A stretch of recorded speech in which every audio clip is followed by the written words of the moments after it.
To, ka san akwai matan da suke sa girman kai a kansu. Wai su ba za su nemi namiji ba sai dai namiji ya neme su. To a gaskiya kuna kuskure. Bayan da za a ce namiji mijinki ne na aure, kina zaune da shi, yana zaune da ke haka kawai,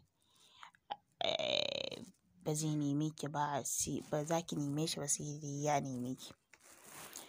Saboda kina sa a ranki cewar mijin nan da yake neman ki fa yana jin daɗin ki. Ai yana jin daɗina.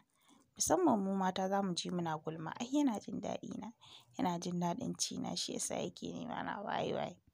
To, kamar yadda kike jin daɗi kike firawan a wurin ƙawayenki, to yana da kyau a ce shi ma ki mai, ki neme shi domin ya tabbatar da cewar yana da rana a wurinki.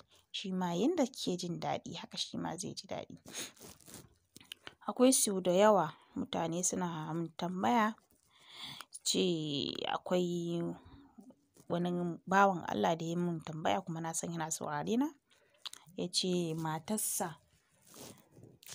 matarsa sai ya neme ta ba ta neman sa. Kuma idan ya zo yana buƙatar ya neme ta sai ta dinga irin ɗan ja mai ajin nan. Shi kuma daman ya dawo daga kasuwa a gajiye kawai sai ya share ta. Wannan abin yana ɓata masa rai. To ni mata shawara zan ba ku.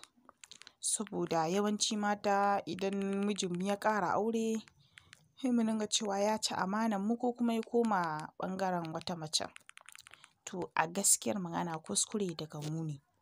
Mu ne muke yin kuskure tun farko. Ko ba gaskiya ba?